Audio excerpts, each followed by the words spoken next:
अभी हाल ही में किए गए एक सर्वे के अनुसार आजकल समाज में हो रहे ज्यादातर अपराध के पीछे या तो कोई पड़ोसी या जानकार या फिर रिश्तेदार ही जिम्मेदार होता है। और जब तक विक्टिम को इस बात की भनक लग सके बहुत देर हो चुकी होती है।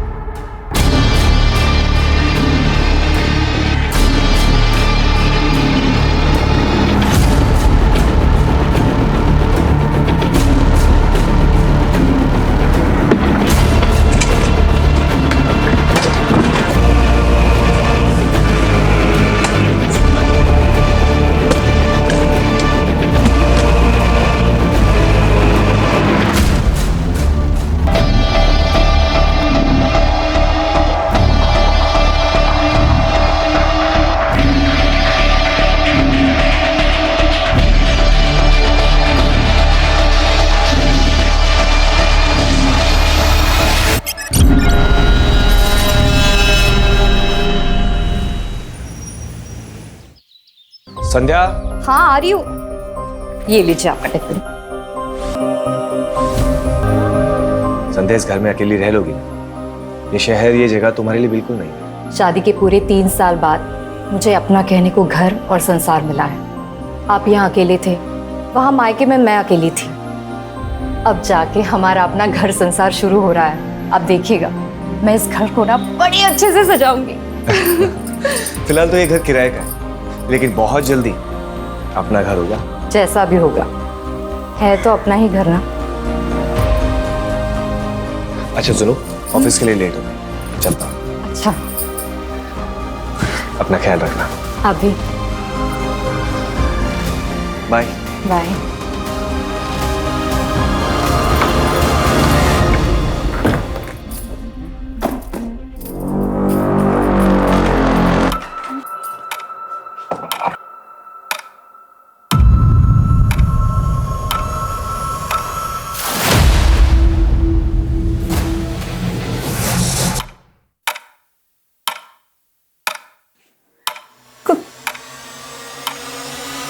कौन है?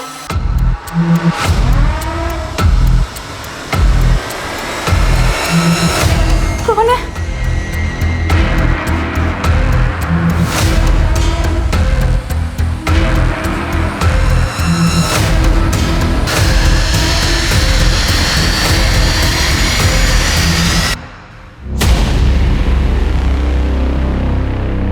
बहुत डर लगता है आपको?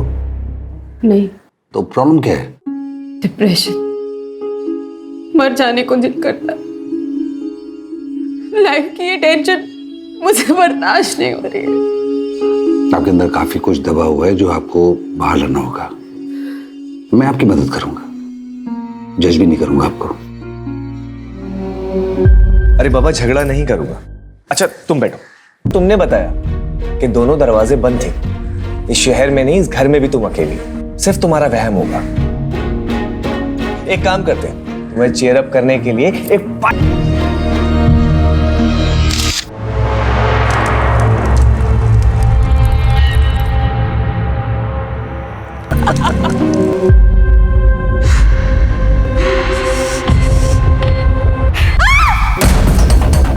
संध्या, क्या हुआ?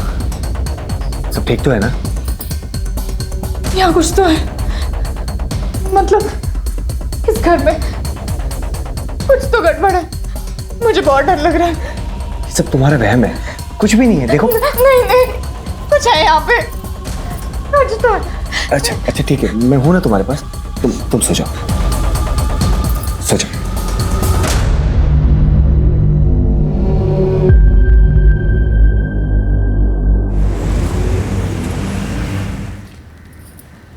माँ, मुझे बहुत डर लग रहा है। पता नहीं ऐसा क्यों लगता है कि कोई संकट आने वाला है। कभी कभी किसी घर में वास्तु दोष होता है।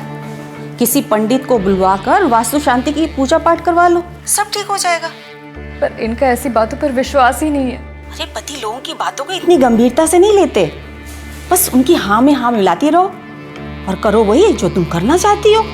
कभी रूठ कर, कभी प्यार से पति को अपने जैसा बनाओ, सुखी रहोगी। और सुनो, तुम्हारे चाचा जी भी तो वहीं रहते हैं ना, मैं उनको ना फोन कर देती हूँ। वो किसी ना किसी पंडित को जानते होंगे। ठीक है माँ, रखती हूँ। मुझे ऐसा लगता है इस घर में वास्तु दोष है। हम पंडित जी को बुलाकर वास्तु दोष हटाने के लिए पूजा पाठ करते हैं ना, फिर सब ठीक हो जाएगा। देखो संध्या, ये ग्रह नक्षत्र वास्तु ये सब बेकार की बातें हैं। शादी के बाद 3 साल तक मुझे मायके रहना पड़ा। मैंने कभी कुछ नहीं कहा। यहाँ आने के बाद भी मैंने आपसे कुछ नहीं मांगा। पहली बार मैं आपसे कुछ मांग रही हूँ, मना मत कीजिए। इस घर के वास्तु दोष को हटाने के लिए पूजा पाठ करते हैं ना, प्लीज मान जाइए।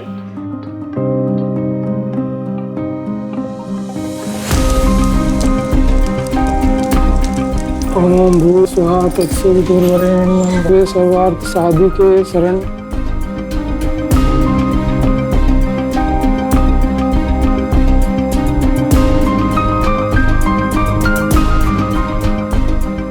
वास्तु दोष पूजा संपन्न हुई। अब कोई चिंता की बात नहीं है। बस इस जल को घर के अंदर बाहर सभी जगह छिड़क दीजिए, सारे वास्तु दोष दूर हो जाएंगे। जी पंडित जी। अच्छा यजमान, आज्ञा दीजिए। जी।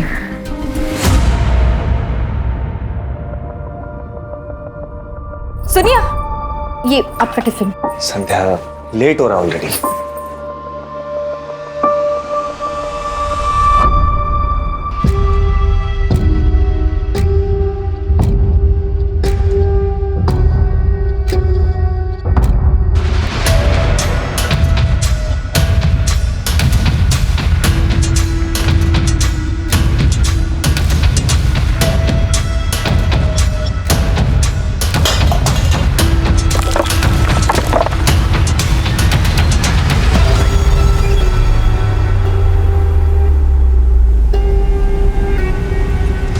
धक्के से कैसे टूट गया ये? हेलो, मैं संध्या बोल रही हूँ। यहाँ कोई मिस्त्री है क्या? हाँ, वो तंदूर ठीक कराना था।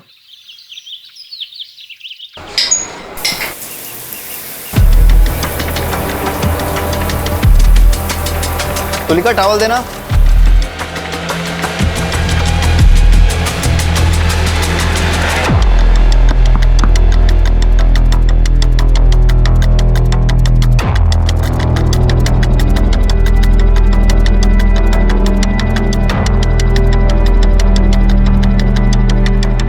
तुलिका, जब तक मैं घर वापस नहीं आता दरवाजा बिल्कुल मत खोलना।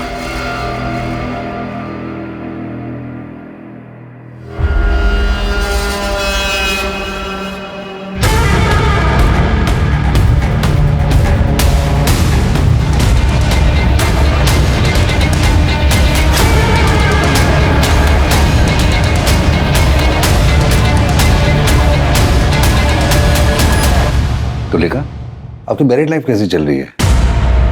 I mean love life. Married life और लव लाइफ बहुत अलग अलग होते हैं सर। मेरी शादी एक पैसे वाले अधेड़ उम्र के आदमी से हुई थी। हस्बैंड वाइफ का रिश्ता तो बस नाम का ही था। ना वो मुझे कभी हस्बैंड का सुख दे पाए और ना मुझे कभी वाइफ होने का सुकून मिला। मेरी जिंदगी बस एक कोरा कागज बनकर रह गई। ऐसे में मेरी जिंदगी में कोई ऐसा आया जिसने मेरी पूरी जिंदगी बदल कर रख दी।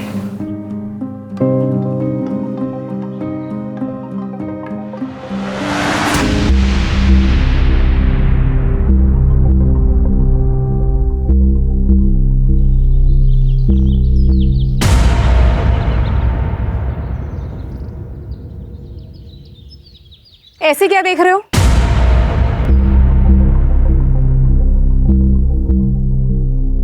आप हैं ही इतनी खूबसूरत, बचपन से फैन रहे हैं आपके। लगता है आपने हमें पहचाना नहीं। रजत, बाप रे, कितने बड़े हो गए तुम।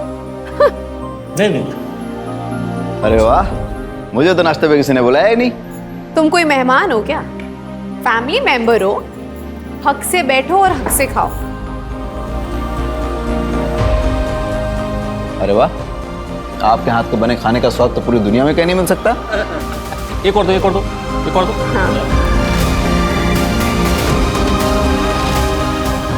मुझे प्यार की ज़रूरत थी। मैं प्यार को एक्सपीरियंस करना चाहती थी, पर पता नहीं था मुझे कि वो प्यार मुझे एक ऐसे रिश्ते से मिलेगा जिसे पाप समझा जाता है। मैडम, इसकी तो बहुत ज्यादा हालत खराब हो चुकी है। अगर इसको रिपेयरिंग करूंगा ना तो धड़धड़ा के गिर जाएगा। इससे बढ़िया का नया बना के दे दूं आपको।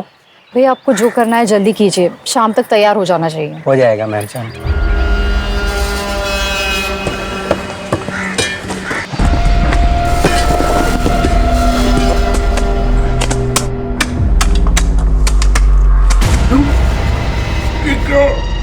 मैडम को बुला ले। ये देखिए मैडम,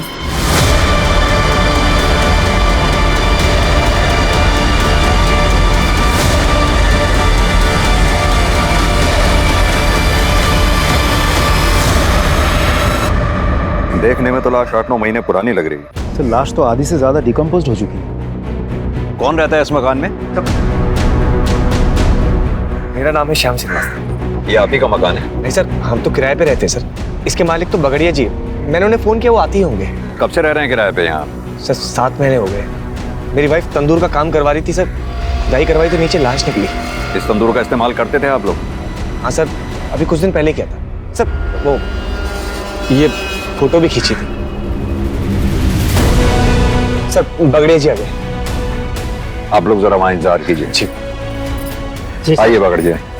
आपको पता है आपके घर में बने तंदूर के नीचे लाश मिली है हमें? पता नहीं सर, मैंने तो ये घर सोलंकी से 8 महीने पहले खरीदा और भाड़े पे चढ़ाया। सारा लेन देन नरेश एजेंट और प्रॉपर्टी साइट के जरिए हुआ। नरेश ही तो संभालता है यहाँ सब। सर, सोलंकी साहब अपने घर को बेचकर अपने बेटे के पास अफ्रीका शिफ्ट होना चाहते थे, तो मैंने उनके घर को बेचने की ऐड ऑनलाइन साइट पर चढ़ा दी।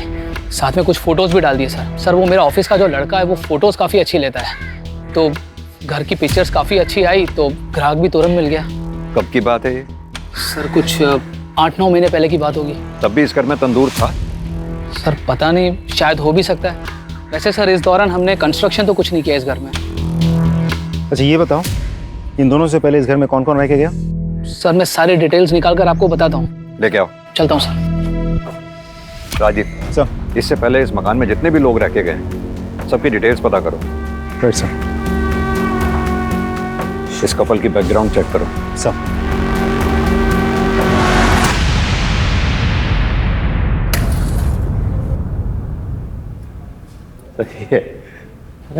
अरे वाह, शादी के 3 साल होने के बाद भी इतना प्यार कैसे कर लेते हैं? अरे भाई करना ही पड़ता है। पत्नी से प्यार नहीं करेंगे तो घर गृहस्थी का पंचनामा बनवाना है क्या? और इनसे प्यार करने के अलावा हमारे पास कोई और रास्ता है क्या? अरे भाई जरा संभल के। आपको पता है ना, आप हमारी मासी के बारे में बात कर रहे हैं। चांद निकल आया। हाँ चलो, चांद निकल आया। आओ।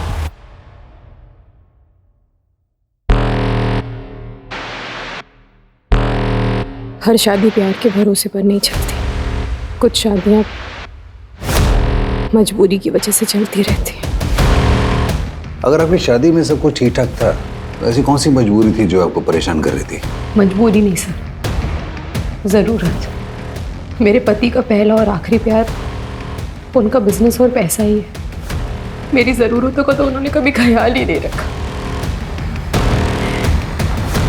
अपनी इच्छाओं को दबाने के लिए रोज रात को ठंडे पानी से नहाना पड़ता था सर। और ऐसे ही एक रात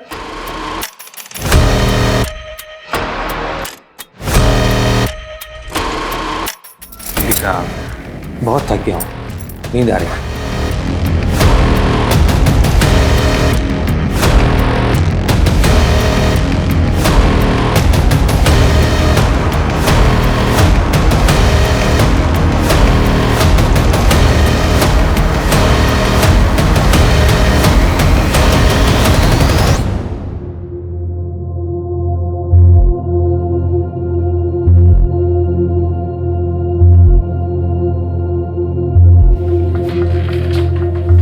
सुनिए,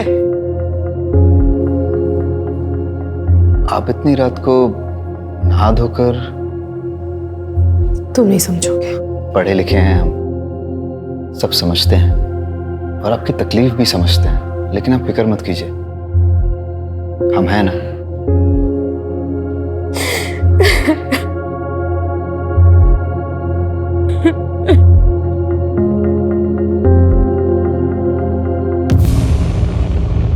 सर, पोस्टमार्टम और फॉरेंसिक रिपोर्ट आ गई है। आपका शक सही था, लाश लड़की की ही है। मौत करीब 7 से 8 महीने पहले हुई है। उस दौरान किसी लड़की की मिसिंग कंप्लेंट आई थी क्या? एक औरत ने मिसिंग कंप्लेंट लिखवाई थी सर, लेकिन सर वो औरत कुछ दिनों के बाद वापस आई और मिसिंग कंप्लेंट वापस ले लिया। मिसिंग कंप्लेंट की किसने दी? सर उसका नाम तबस्सुम जहां है। और मिसिंग कौन हुआ था? सर तबस्सुम जहां की भांजी, उसका नाम गजरा है।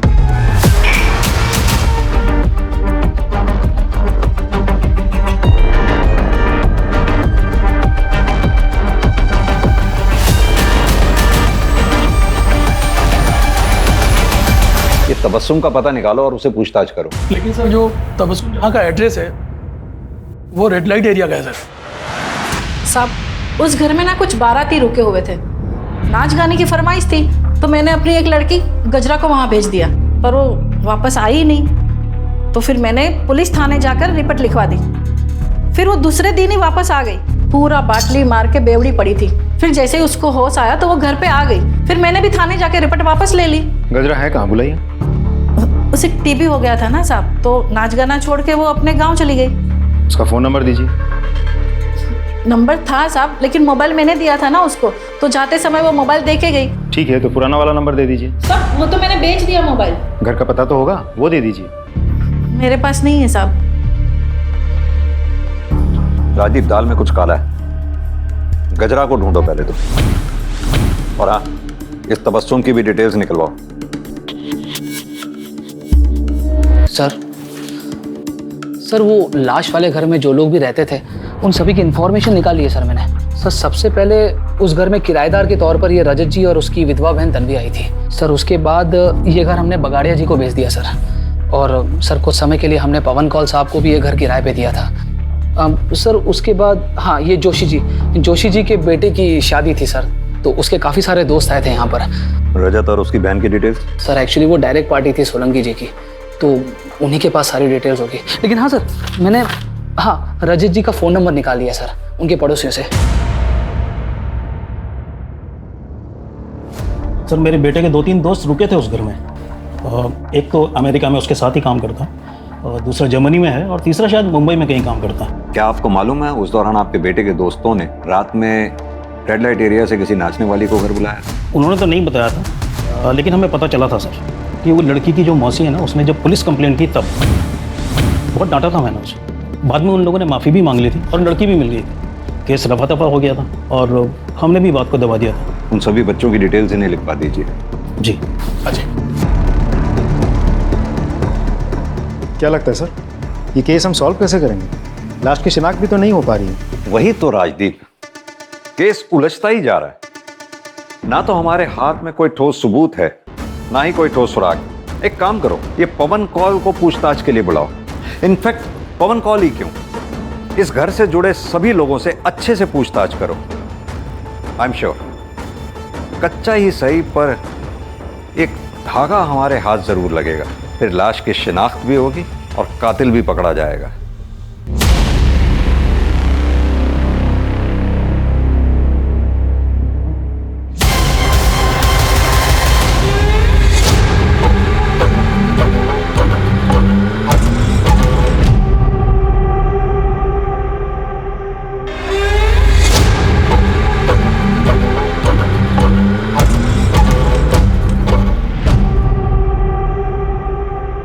पर सर हमारा एक और फ्रेंड था समीर, काफी टाइम से उससे कोई कांटेक्ट नहीं हुआ है। वो शायद मुंबई में रहता है सर।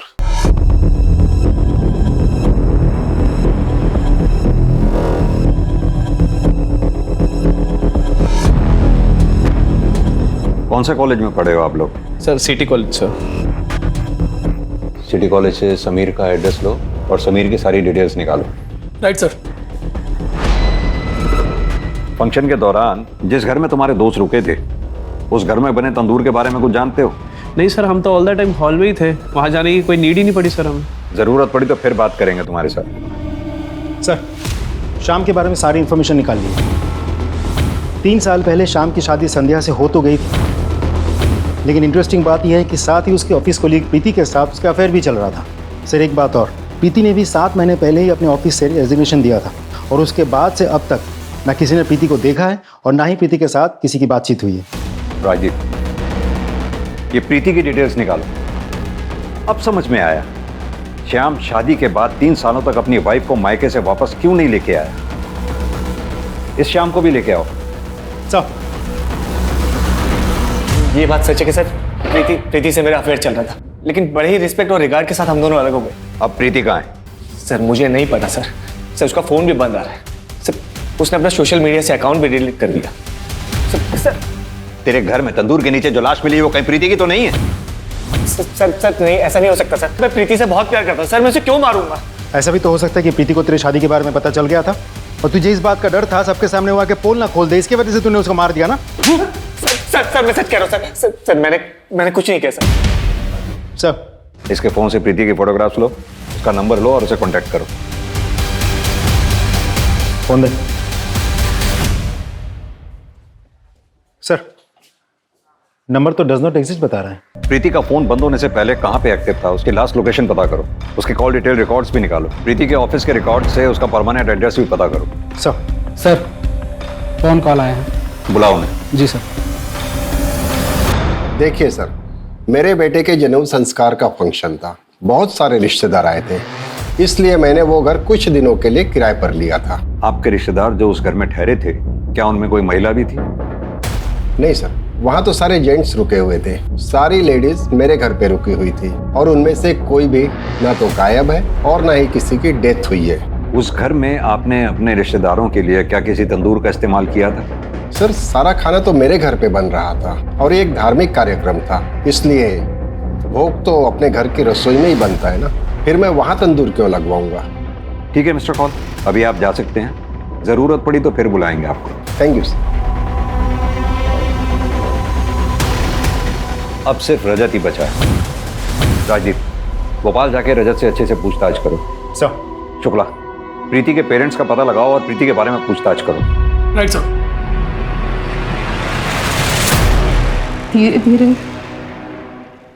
मेरे और रजत के बीच की नजदीकियां बढ़ने लगी और फिर एक दिन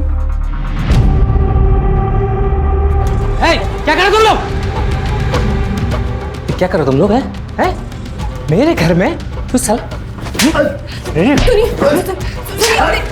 मेरे पति को बहुत गुस्सा आया, उन्होंने मुझे बहुत मारा पीटा, बहुत। आप इतना सब कुछ सह क्यों रही हैं? आप पढ़ी लिखी हैं, अपनी नई जिंदगी दोबारा शुरू कर सकती हैं। मेरे साथ अपने दिल के हाथों मजबूर होकर मैंने एक फैसला लिया और उस एक फैसले ने मेरी पूरी जिंदगी बदल दी। प्रीति ने तो हम सबसे ही रिश्ता तोड़ दिया है। हम नहीं चाहते थे कि वो अकेले इंदौर जाए और वहां जाकर नौकरी करे, पर उसके तो शुरू से ही बड़े बड़े सपने थे, बस उन्हीं को पूरा करने के लिए घर छोड़कर चली गई। जब से गई है ना कोई कॉल ना कोई मैसेज। देखिए, हमें एक लाश मिली, बॉडी की शिनाख्त के लिए हमें आप दोनों लोगों के डीएनए सैंपल की जरूरत है।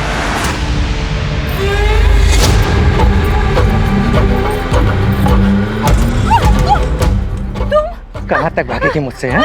मुझे धोखा देती है।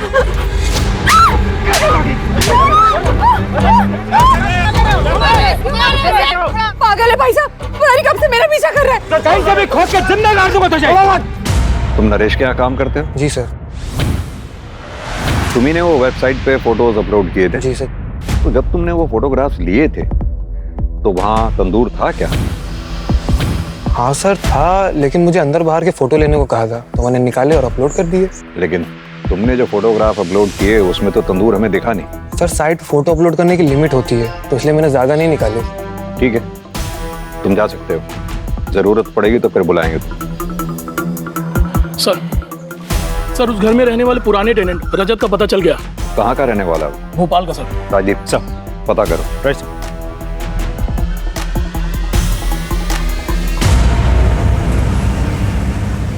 हाँ सर, हम वहीं पे रहते थे अपनी बहन के साथ। आपका नाम? तन्वी। और वहाँ का तंदूर भी कभी कभी इस्तेमाल करते थे। लेकिन आप ये सब क्यों पूछ रहे हैं? क्योंकि आपके पुराने घर के तंदूर के नीचे से हमें ये लाश मिली है। क्या सर? लेकिन हम जब रहते थे तब ये तंदूर का शेप ऐसा नहीं था। क्या ये वही तंदूर नहीं है? Are you sure? 100% सर।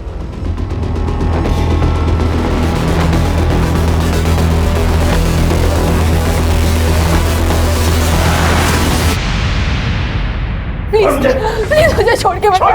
मुझे माफ कर दो, मुझे नफरत हो गई मुझे तुमसे, नफरत।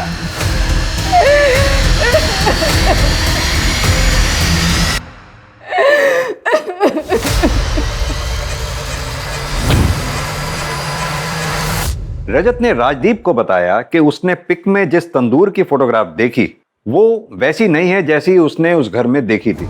यानी कि ये जो कुछ भी घटना घटी है वो रजत के मकान छोड़ने के बाद घटी है। उस एरिया के आसपास जितनी भी बिल्डिंग मटेरियल शॉप्स हैं वहां पता करो कि पिछले 7-8 महीनों में ये हमारी सस्पेक्ट्स लिस्ट में से क्या कोई ऐसा है जिसने तंदूर बनाने जैसा सामान, सरिया, चूना, सीमेंट इत्यादि, और सबसे इंपॉर्टेंट जीटी ब्रांड की ईंटें जो हमें मौकाए वारदात से मिली थी, खरीदी हैं। हर एरिया में एक वॉचमैन होता है। वॉचमैन को पता होता है उस एरिया की एक्टिविटीज के बारे में। इस एरिया के वॉचमैन से बात करो, देखते हैं क्या बताता है।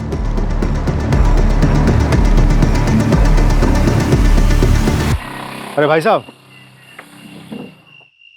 बोलिए। मैं इस एरिया में एक घर लेने की सोच रहा हूँ, तो थोड़ी सी जानकारी चाहिए थी। सर जानकारी बिना दक्षिणा के दूंगा तो जानकारी का अपमान हो जाएगा। बात तो आप सही कह रहे हैं। तो ऐसा करते हैं, अब बात करें? हाँ हाँ साहब, अब तो बात हो सकती है। मैंने इस एरिया में एक घर देख रखा है, लेकिन सुना है कि उसके पड़ोस वाले घर में कुछ भूत भूत का चक्कर है। अरे सर आप बात तो सही कह रहे हैं, लेकिन भूत भूत कुछ नहीं होते।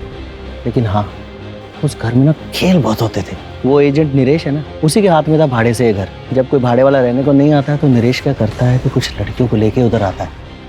अच्छा एक बात बताओ, नरेश ने उस घर के गार्डन में कभी कंस्ट्रक्शन का कोई काम करवाया था? वो एक नंबर का कंजूस है, एक दमड़ी नहीं खर्च करता है। लेकिन हाँ, जब लड़की की बात आती है ना तो उसकी जेब से धड़ाधड़ नोट निकलते हैं। अच्छा। हाँ। मैंने क्या किया सर? मैंने कुछ नहीं किया सर। मैं सब बताता हूँ सर, मैं सब बताता हूँ सर, सब बताता हूँ सर। राजदीप,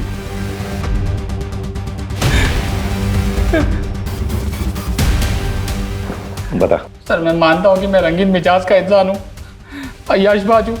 उस घर में मैं लड़की लेकर आता था पैसे देकर एंजॉय करने के लिए, लेकिन सर मैंने किसी का मर्डर नहीं किया सर। मैंने सच्ची में किसी का मर्डर नहीं किया सर। ये भी तो हो सकता है तूने किसी को अय्याशी के लिए बुलाया हो, किसी बात पे अनबन हो गई हो, तुझे गुस्सा आया, तूने उसे मार दिया, गाड़ दिया वहां पर, अब हमारे सामने शराफत का नाटक कर रहा है। नहीं सर। राजीव सर, इसकी सारी हिस्ट्री और ज्योग्राफी निकालो। सर मेरा यकीन मानिए सर, मैंने कुछ नहीं किया। मैंने कुछ नहीं किया सर। मैं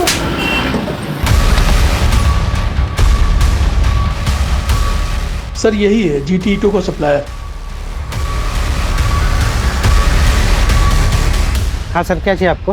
पिछले 8-9 महीनों में आपके दुकान से किस किस ने कंस्ट्रक्शन मटेरियल खरीदा है, जैसे कि इस तरह की ईंटें? सर हमारे पास हर खरीद का रिकॉर्ड रहता है। मैं जितनी जल्दी हो सके आपको सब डिटेल पहुंचा दूंगा। ठीक, thank you. Sir forensic report आ गई है सर। सर डेड बॉडी की उंगलियों में कुछ बाल फंसे हुए थे सर, लेकिन उन बालों का डीएनए डेड बॉडी के साथ मैच नहीं कर रहा सर। वो बाल जरूर उस कातिल के होंगे। एक काम करो, नाखून से मिले बालों का डीएनए हमारे केस से जुड़े सारे सस्पेक्ट्स के डीएनए से मैच करके देखो, जरूर उस कातिल के होंगे। और वो रेड लाइट एरिया वाले खबरी के बारे में कुछ पता चला? सर वो अभी मुंबई गया हुआ, आज शाम को वापस आएगा सर। ठीक है सर। बताओ अब्दुल, क्या खबर है? गजरा वापस तो नहीं आई थी, पर पता नहीं तबस्सुम सबसे कहती फिर रही थी गजरा वापस आ गई। सुनने में ये भी आया है तबस्सुम ने गजरा का सच छुपाने के लिए काफी मोटी रकम ली है। हाँ साहब, ये बात सच है कि जोशी ने मुझे बहुत सारे पैसे दिए गजरा का केस वापस लेने के लिए। ये भी झूठ बुलवाया कि उसे टीबी हुआ है और वो वापस अपने गांव लौट गई है। ये सब उन लड़कों की वजह से हुआ है। खानदान के नाम पर कालिक पुत जाती इसलिए हमने तबस्सुम को लाखों देकर उसका मुंह बंद करवाया। हुआ क्या था? वो बैचलर्स पार्टी के अगले दिन जब मेरा बेटा और उसके दोस्त जागे, उन्होंने देखा कि ना तो वहां पे गजरा थी और ना ही समीर था। समीर गजरा को लेकर भाग गया था सर। दोनों मेरे बेटे और उसके दोस्तों के वॉलेट और सारे वैल्यूएबल्स लेकर भाग गए थे सर। पुलिस कंप्लेंट क्यों नहीं लिख पाई थी तुम? अगर पुलिस कंप्लेंट हो जाती तो मेरे बेटे का रिश्ता नहीं टूट जाता और ग्रीन कार्ड बनने ही वाला था उसका। हमारी तो सारी मेहनत बेकार हो जाती सर। क्या चाहते हैं आप मिस्टर जोशी? आपकी कहानी पे विश्वास करें?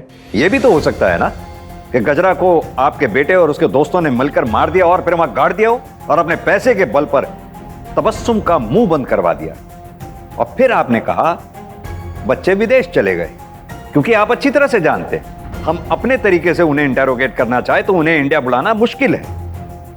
क्या खूब कहानी बनाई है आपने। राजदीप सर, इनसे अपने तरीके से पूछताछ करो और इनके बेटे और उसके दोस्तों को इंडिया बुलाने की व्यवस्था करो। अब मैं इन सेशंस के लिए नहीं आ पाऊंगी। क्यों? वो मेरा पति, वो मेरी जान का दुश्मन बना हुआ है। मुझे तो लगता है जैसे वो मुझे जान से ही मार डालेगा, इसलिए आप कुछ दिन में घर से ही नहीं निकलूंगी। तो आप पुलिस की हेल्प लीजिए ना। पुलिस के पास जाऊंगी तो दुनिया भर को सब कुछ पता चल जाएगा, सब मेरा मजाक उड़ाने लगेंगे और ये सब मैं बर्दाश्त नहीं कर पाऊंगी। एक काम कीजिए, आप ये रखिए, इसमें मेरा नंबर है, अगर आपको मेरी कोई जरूरत लगे तब जरूर कॉल कीजिए। Thank you.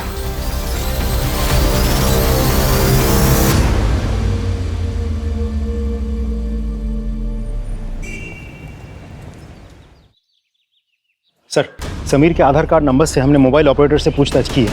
एक नंबर मिल गया है जो समीर के आधार कार्ड पर रजिस्टर्ड था, लेकिन वो नंबर लखनऊ का है। हम लखनऊ पुलिस से कोऑर्डिनेट कर रहे हैं, बहुत जल्द वो हमारी गिरफ्त में होगा। Good work Rajdeep. Thank you sir. Sir Preeti के पेरेंट्स की डीएनए रिपोर्ट आ गई है सर। प्रीति के पेरेंट्स का डीएनए लाश के डीएनए से मैच नहीं हो रहा है। इसका मतलब ये लाश प्रीति की नहीं है।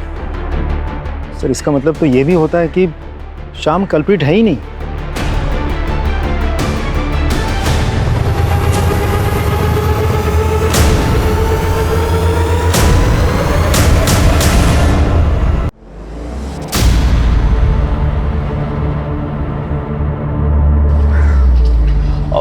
सर, मैं हूं समीर, आप लोग मुझे ही ढूंढ रहे थे और ये मुझे, मैं डांसर हूँ, कलाकार हूँ, धंधे वाली नहीं। अच्छे पैसे मिलेंगे तुझे। उसकी बात समझ नहीं आ रही है, वो मना कर रही है ना। छोड़ छोड़ उसे। तुमने मुझे आज बचा लिया है, पर जिंदगी भर तो नहीं बचा पाओगे ना। आज तुम्हें बचाया है, ऐसे हर बार बचाऊंगा। मैंने सभी से रिश्ते नाते तोड़ दिए और हमने एक नई जिंदगी की शुरुआत की। हम ये कैसे मान लें कि यही गजरा है? कोई आईडी वगैरह है आपकी?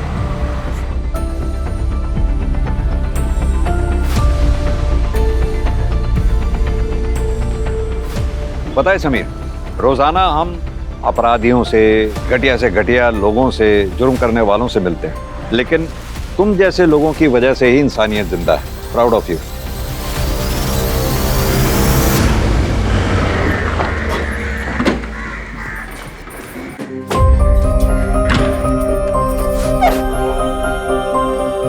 संध्या जी, आपके घर में जो लाश मिली थी वो प्रीति की नहीं है, और उस लाश के साथ आपके पति का कोई कनेक्शन नहीं है। आपके पति निर्दोष है। भगवान ने मेरी सुन ली। मैं पूरे 11 नारियल की पूजा करूंगी।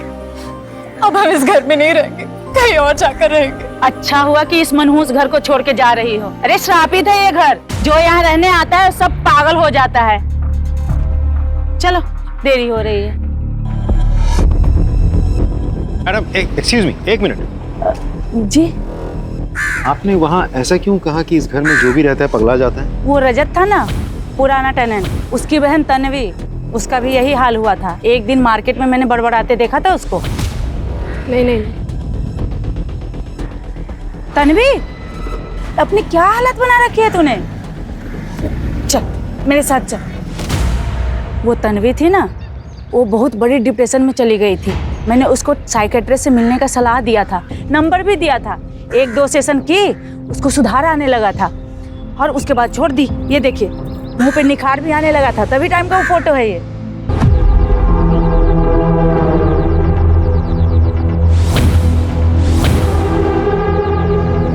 सर, मैं भोपाल में जिस तन्वी से मिला था और यहाँ जो तन्वी रहती है, दोनों में बहुत फर्क है सर। मैं आपको पिक दिखाता हूँ।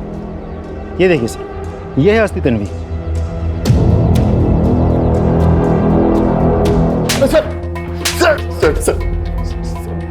सर मैं सच कह रहा हूँ सर, मुझे नहीं पता कि तन्वी कहाँ है। मुझे लगा आप लोग मुझ पर शक करेंगे, इसलिए मैंने अपनी गर्लफ्रेंड को तन्वी बनाकर पेश कर दिया। तुझे कैसे नहीं पता कि तेरी बहन तन्वी कहाँ है? बोल। सर वो हमारा झगड़ा हो गया था, फिर मैं उसे छोड़कर भोपाल चला गया। उसके बाद से मैंने कोई कांटेक्ट नहीं रखा उससे सर मैं सच कह रहा हूँ सर। कहीं ऐसा तो नहीं जिस लड़की की तेरे घर में तंदूर के नीचे लाश मिली वो तन्वी की हो, जिसे तूने मार दिया और वहां गाड़ दिया? सर भगवान की कसम खा के कह रहा हूँ सर मैंने किसी को नहीं मारा। इसका डीएनए सैंपल लो और लाश के नाखून से जो हमें बाल मिले थे उसके डीएनए से मैच करके देखो।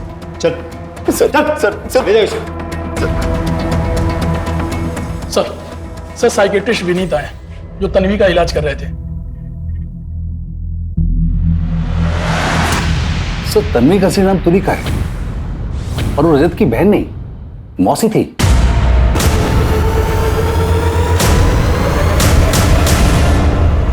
सर तुलिका को ये डर लग रहा था कि उसका हस्बैंड कहीं उसको मार न डाले, और हमारे लास्ट सेशन में तो वो ये भी कह रही थी कि वो कई दिनों तक घर से बाहर निकलेगी नहीं। मेरा पति है, वो मेरी जान का दुश्मन बना हुआ है, इसलिए आप कुछ दिन में घर से ही नहीं निकलूंगी। एक्चुअली डर के मारे उसकी हालत काफी खराब हो रही थी। ठीक है डॉक्टर साहब, आप जा सकते हैं।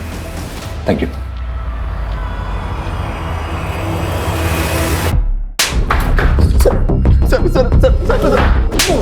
सर बताता हूँ सर मैं बताता हूँ सर मैं बताता हूँ सर। बता। सर तुलिका मुझे बहुत अच्छी लगती थी सर, फिर हमारा अफेयर शुरू हुआ और फिर हम दोनों घर छोड़कर भाग गए सर। लेकिन सच कह रहा हूँ सर मैंने किसी को नहीं मारा सर, मैंने तुलिका को किसी को नहीं मारा। तुलिका तेरी मासी है या कुछ और? इसकी असलियत तो तेरी माँ ही हमें बताएगी। अपनी माँ का नंबर और पता दे। दो।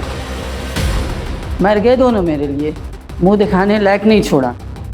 देखिए हम आपकी परेशानी समझ सकते हैं, लेकिन आपके बेटे रजत और तुलिका ने आपके साथ जो किया वो गलत था। लेकिन हमें शक है कि हमने जिस लाश को बरामद किया है वो आपकी बहन तुलिका की ही है, और वो तभी साबित होगा जब उस लाश का डीएनए आपके साथ मैच होगा।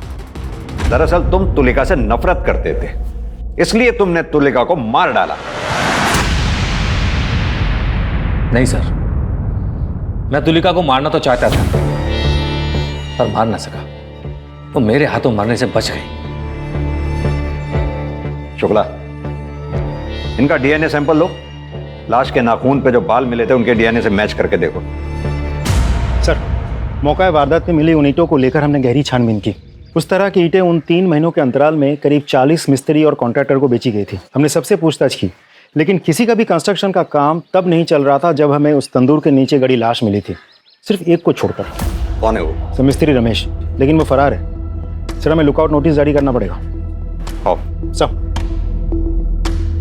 सर डीएनए रिपोर्ट्स आ गई हैं, ये रही सर डेड बॉडी के साथ मिले बालों का डीएनए किसी भी सस्पेक्ट के साथ मैच नहीं कर रहा सर, लेकिन सर रजत की मां का डीएनए डेड बॉडी के साथ मैच हो गया। यानी कि लाश तुलिका की ही है।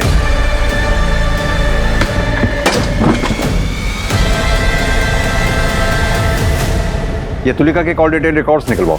राइट सर मिस्त्री रमेश के बारे में पता चल गया, दीवार में कहीं छुपा बैठा है। ले आओ उसे। सर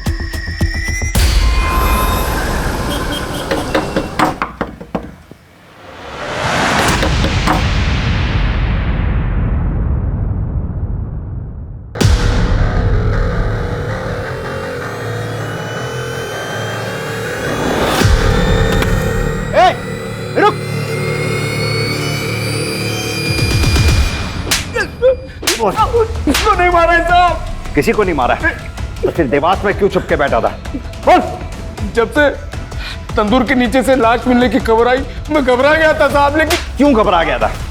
साहब क्योंकि 4 लाश दफन थी साहब, मैंने उसी पे तंदूर बना दिया था, लेकिन मैंने मारा नहीं है साहब। तूने नहीं मारा तो फिर किसने मारा? वो सब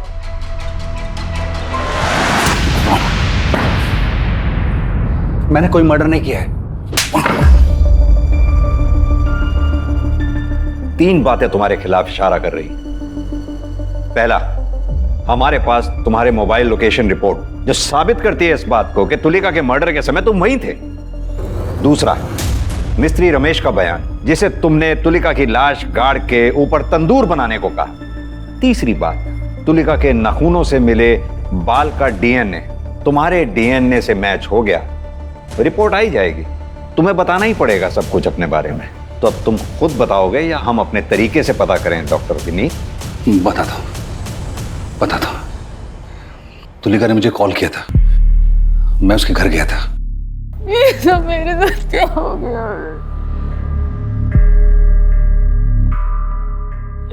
चलो।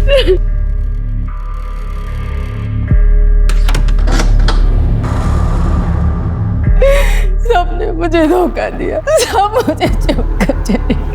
मैं बिल्कुल अकेली हो गई हूँ। तुम ऐसा क्यों कह रही हो कि तुम अकेली रह गई? मैं हूं ना तुम्हारे साथ, तुम्हारा ख्याल रखूंगा, तुम्हारा ध्यान रखूंगा, तुम्हारे साथ रहूंगा। तुम चिंता मत करो। कि कैसी बातें कर रहे हैं आप डॉक्टर हैं मेरे। तुलिका, मैं तुम्हारा डॉक्टर हूं, तुम्हारे सारे राज जानता हूं और मैं ये भी जानता हूं कि तुम्हारे अंदर कितनी आग है। मैं जानता हूं कि तुम्हारे अंदर बहुत आग है। क्या कर और रहे हैं आप? तुम्हारे इसी आग ने मेरे अंदर की आग को जला दिया है। क्या बकवास कर रहे हैं? अरे सुनो, वैसे भी देखो तुम्हारे सुनो, तुम अपने भतीजे के साथ तो सोई हो ना, एक बार तुम मेरे साथ भी मान जाओ ना। और निकलिए यहाँ से। अरे तुलिका, तुम समझ नहीं पा रही हो, मैं चाहता हूँ कि तुम हम मिलके एंजॉय करें। मैं आपसे कह रही हूँ आप निकल जाइए वरना मैं शोर मचाऊंगी। अरे सोच के तो देखो, तुम्हें मैं अपना के एंजॉय करना चाहता हूँ, समझ के तो देख।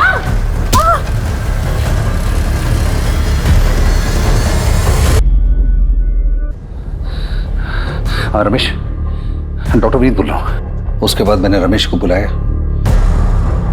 तंदूर तोड़वा के मैंने उसी के नीचे तुलिका की लाश गड़वा दी।